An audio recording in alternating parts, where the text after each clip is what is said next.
Good morning, beautiful souls. It is Solita once again. Let me hold my phone still. Okay, hold up. How am I do that? Okay, so once again, good morning, beautiful souls. It is Solita.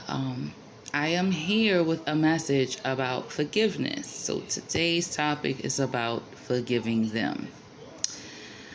Okay, so looking over my notes. When I say forgive them, I'm talking about any and everybody in your life who ever done something to you that you find deemed to be unforgivable. Now, forgiveness is not an easy thing because I still struggle with it myself. I'm getting a download. Hold on.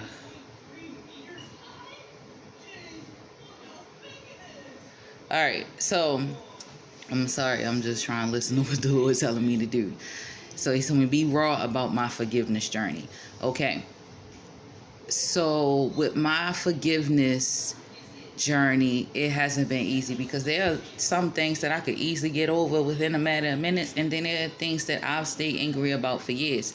What I've learned about staying angry with somebody for years is it makes you look ugly. It shows that side of yourself that you tend to hide from people. What I learned about not forgiving people for years is that these people go to bed and sleep at night while I was sitting up mad. And I was mad. Sorry, I'm just having some pain right now, so I'm trying to ignore it, but I'm still gonna make this video. Anyway, I was doing little dumb things like hurting myself inside by not forgiving people. One thing I'm learning about forgiveness is like you got to remember that other people are human too. Everybody's not perfect. Everybody's not you. Everybody is not going to treat you specifically how you would treat them. I have also learned about this forgiveness things that I need to forgive myself. I cannot hold people completely accountable for the things that they do when I am the one who gave them power to do such things. Yes, baby, I'm making a video. Um, if I had not given people so much power, then it would not felt as bad when these people were not in my life anymore. Now, and I'm saying that not as to say that things always went sour with me and some others. It's not that. It's more so sometimes a person haven't done something, but it could just be that we went a different route. It could be anything. But I'm telling you to forgive them because nobody owe you anything. I'm also telling you to forgive your parents. If you're in a situation where as though you may not grow up with your mother or your mother and father didn't take care of you properly. Maybe your grandmother raised you, your aunt, whoever. You need to forgive your parents. And I'm telling you to forgive your parents because you do not know their story. And don't let nobody else tell your mother or your father's story. And I'm telling you that because I experienced that all my life. People try to tell me things about my mother. Like, listen, who you talking to? Y'all don't even know who I am. And I know my mother very well. I know things about them that most people don't know. And I also know that what I know about my parent is that they're really not like what they turned into. But sometimes some people be so gone mentally that the only thing that will get them out of their situation is prayer. And you can pray and pray and pray for a person, but a person has to want things themselves too. And sometimes it requires action on their part. And if that person not putting any action into things, the most you can do is pray for a person in front of their face or from afar. It's the most you can do. But the reason why I say they don't owe you anything is mostly because you gotta sit back and think about what is it inside you that's not complete. What is it inside you that you're struggling and battling with, and you gotta take it to the root of the situation. And I'm saying that from experience because when I experienced this last year, when I recognized situations that I was like, I've seen this plenty of times, whether it was about family. I was met with the issues I had with family, with self, with others, all the things that I talked about in a previous video and what I experienced about pain and suffering. most of my suffering did not have to happen. Some of it, yes, it was at the hands of other people, but some of it I caused on myself. With once you see a person for who they are, believe them. Once you see something that's not right with a person, believe them, because trust me, your soul will pick up on it before you do. You know, trust your feelings, trust what you feel within, because that's always right, majority of the time. Not with everybody, but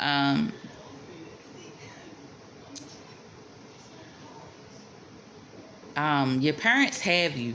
They're supposed to guide you, but some of us, pain starts in the beginning before we even make it out the birth canal.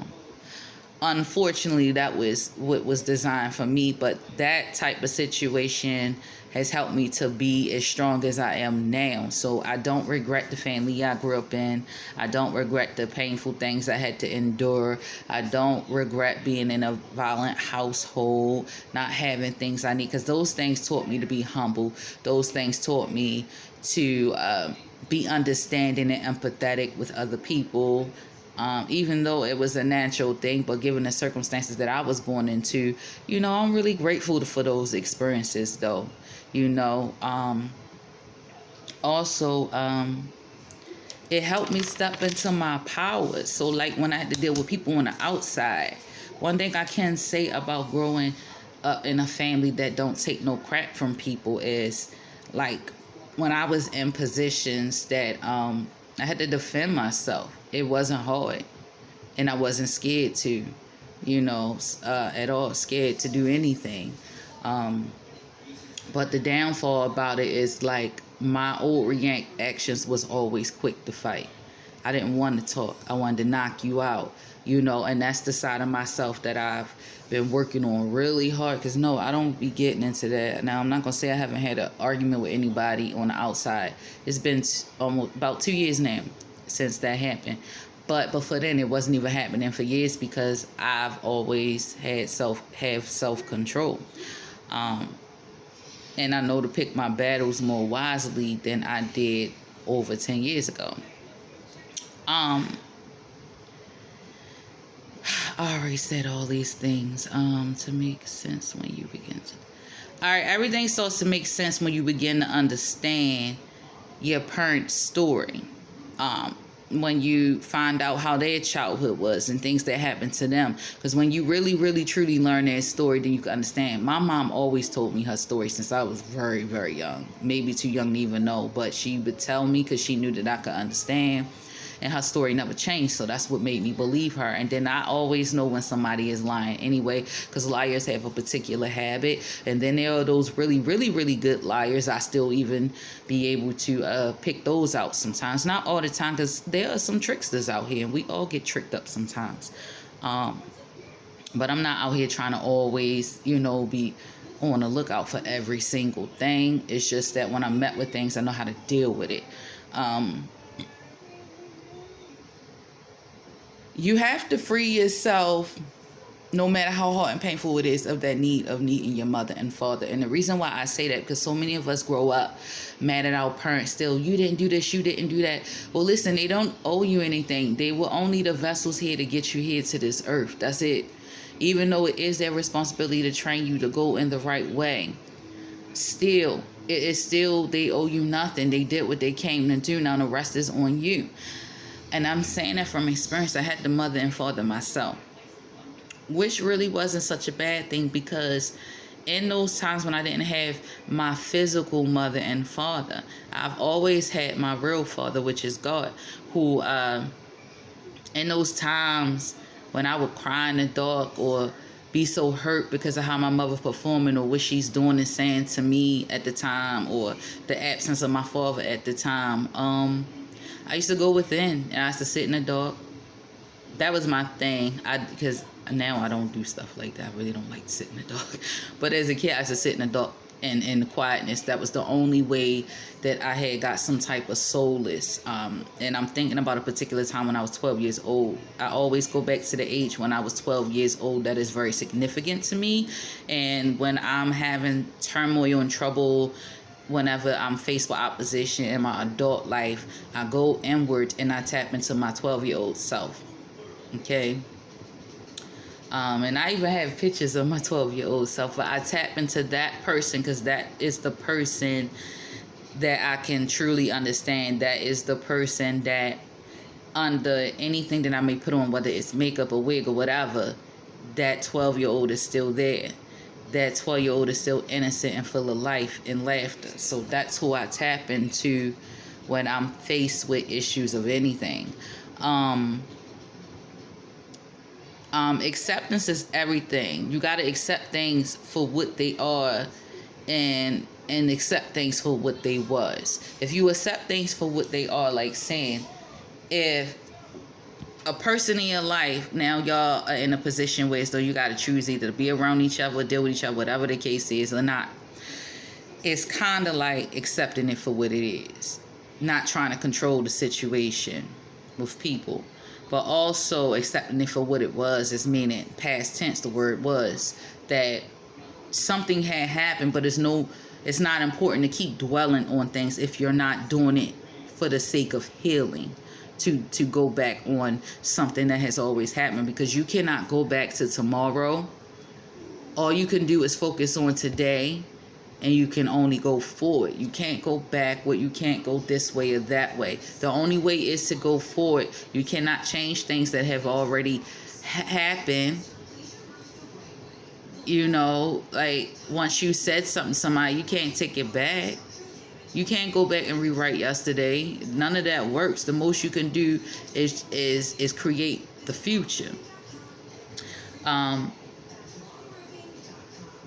You are here, and if you don't like change and you don't like them, then change who you be around. If you don't like this and that, then change. If you don't like this, then change that. It's up to you. Now let me reread that because I read it wrong how I wrote it. I put, you are here. If you don't like you, then change you. If you don't like them, then change who you be around. And if you don't like this, then you can change that. It's up to you. Now, you can't keep going around with this woe is me, because everybody in this world woe is me. Everybody in this world has problems. Everybody has something to deal with. It's how you deal with the things in your storm. Because like I said, after the storm, there's always sunshine. Storms come. The rain comes to water the flowers, okay?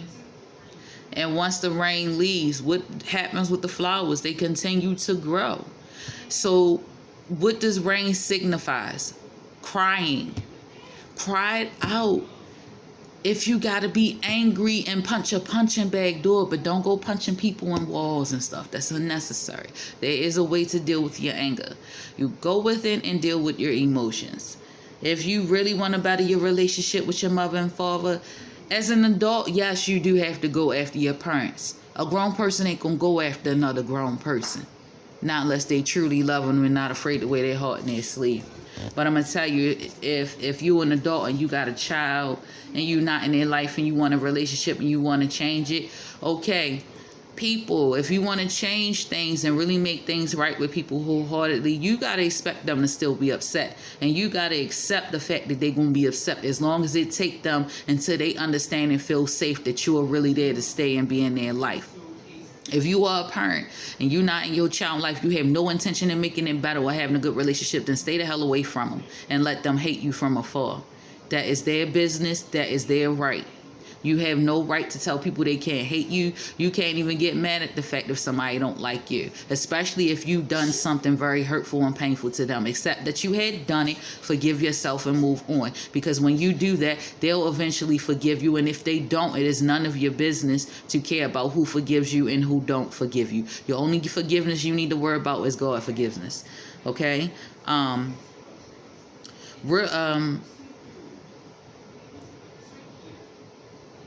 When you talk about woe is me, it's like saying, hey, pay me for my sorry. Don't nobody owe you anything except you. You can cry, woe is me. I'm not saying don't go talk to somebody about something, but most of the time, anything that's going on with you, go within. Because when you go to other people for their opinions, you get a little confused and you can't tell your voice from theirs. You know, that's why when something going on, go to God first. God is within you. Go to God. And then, you know, if you really, you know, want to go talk to somebody else, then, but don't go to them first. You know, realize that no apology, don't ask or wait for it, is an apology. Okay? The waiting place, you'll be waiting forever if you're waiting on some apology. And you'll lose sleep. And you'll be angry like, dang, they never apologized. And I'm saying that because recently I was losing sleep because I really felt like for all the things that I went through, I was expecting somebody to be sorry. I was in the one situation that I felt like somebody should be sorry. I totally understand now what type of person he is. I always knew that they had some type of mental issue. So when I talk about them, if anyone decides to come and say whatever you want, think whatever you want. But anything I say, the reason why I don't say their name, the reason why I don't talk ill about them, I only talk about the situation what I experienced, because at the end of the day, they are still a person. Every person deserves to be loved, and I don't have no hate towards them. It's just that I totally understand the whole situation. Am I empathetic about it? Yes. Yes, it's sad when you see somebody who could have been saved, or somebody whose life could be totally different if they only make one simple choice, if they only take one step. But for them to take those steps, they need help of others. It's nothing that myself can personally do. They need the help of others, and they need the help of God. You know, prayer. Okay? Because that person is extreme narcissist, a covert narcissist, whatever you want to call it. They the extreme version of it. I hate to say it. I just don't know the specific word because I've been looking into it a lot for the past few years, but recently into it a whole lot, so that with my way of moving on, so that I can completely heal and be better for myself, my children, and to others, and to everybody in the world. It is important that I understand them very well. Even though I understand them to an extent, I'm trying to understand them very well mentally, so that, like, if ever I had to be around them because we share children. No, I don't have to talk to nobody. But at the end of the day, the kids will want to talk to their father. So at one point I will have to communicate. So I'm preparing myself mentally to deal with things, because I already know that if I was in this person's presence, kind of how they would react. So with me having that understanding of them from being with them for so long, and then also understanding how narcissists work. And now I know it's a lot of videos all over the internet talking about narcissists and all that. That's not specifically what my videos are about, because I'm learning about it myself. I've only become aware over 6-7 years ago. So like I said, with everything takes time. But back on topic, when all else fails, there's still always going to be you. So whether you're in a relationship, a marriage, a friendship, whatever, at the end of the day, when everything else goes away, there's always still you. So this is the reason why sometimes people are not going to apologize. Don't get mad if they don't. Just accept it. Accept the silence, all of those things that come with people apologizing and not apologizing. At the end of the day, just forgive yourself and move on. It's not easy. You just take it one day at a time. Trust me. One day at a time. Every day, even if for days you waking up still loving a person, well, it's going to move from 5 days to 100 days to 300 days to 1,000 days. And each and every day, a little bit of you moves on. As long as you don't have those people in your life, you can move on. You can, and it happens bit by bit. You are blessed if you are nurtured. And even for those people who weren't nurtured as a child, you're still blessed. You want to know why? Because you woke up today. You're able to eat. You're able to jump. You're able to breathe. You're able to touch. You're able to feel. You're able to see. You're able to taste. There are people who did not wake up today.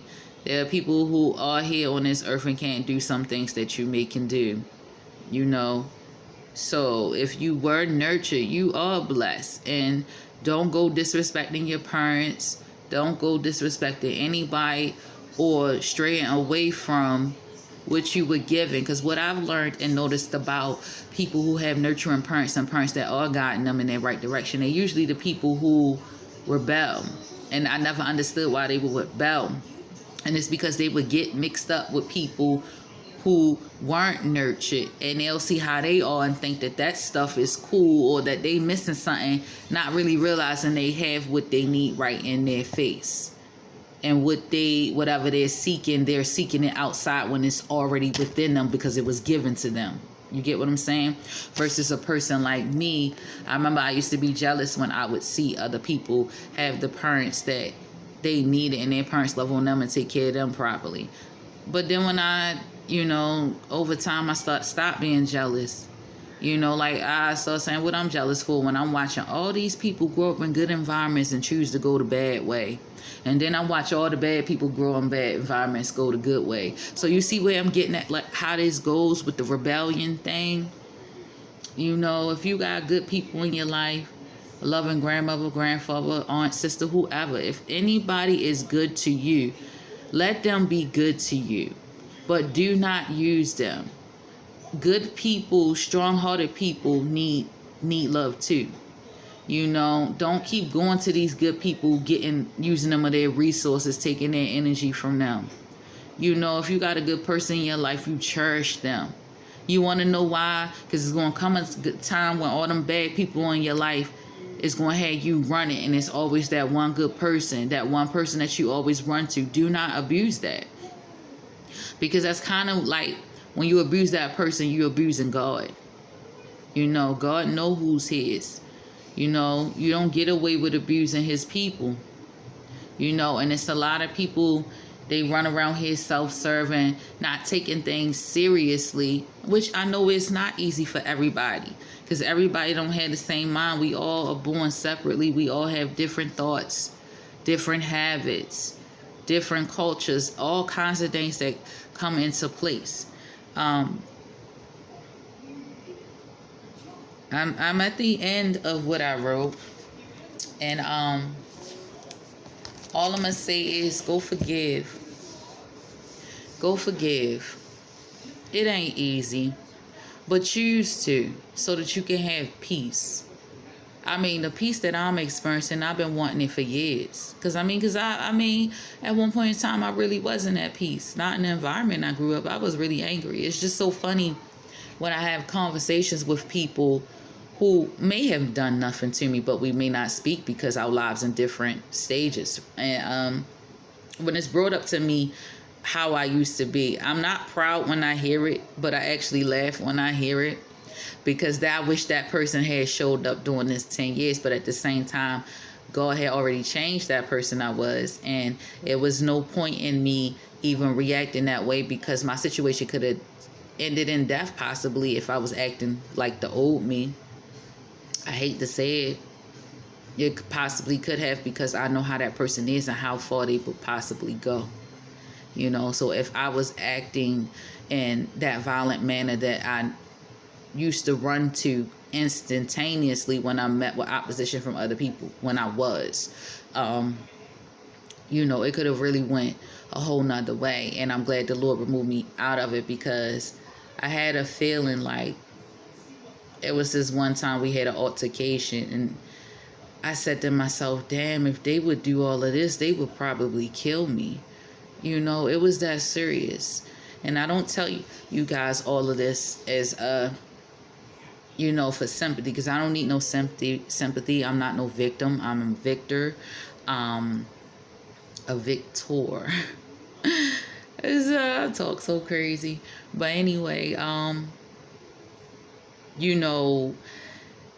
appreciate what I've been through. I'm blessed to have been through what I've been through, because to know God is to suffer. Now, I know a lot of people don't like the suffering part, and I recently wrote that on somebody's post on something I agreed with, because my thoughts shift sometimes, when I get things from a different perspective, because I see things from multiple ways, not just 1, 2, 3 ways. I look at all aspects because I'm a thinker. I'm just saying, like, what I've learned in the most darkest moments of my life is that's when I see God during my suffering. It's hard to see God when the glitter and gold is going on in your life. You know, because usually when the glitter and gold come in, that's when that ego come in and you be feeling yourself and you thinking like, oh, everything's okay. That's what I thought this spiritual journey was going to be like. But it's not, because my spiritual journey is happening all while having a breakup. And I'm like, Lord, why every time one thing going on, a bunch of other things got to go on with it? But I appreciate that because I find strength in my weakness. I actually made up a song about that. Like one day I was just singing to the Lord, I find strength in my weakness. I would love for that will be a gospel song one day. It will. Somebody gonna sing it because it's not me. I'm not a singer. I'm the writer. I'm the one behind it. Okay. TJ is asleep. So I'm going to end this, beautiful souls, and I pray that you have a blessed day. I have another video to record, but right now I'm going to go because I see that my daughter wants to act up and she wants my attention. So you guys have a wonderful day. I hope that you have learned something. I hope that I've been helpful, and I am thankful for all those out there who are making videos too that are helpful towards me. Peace and blessings.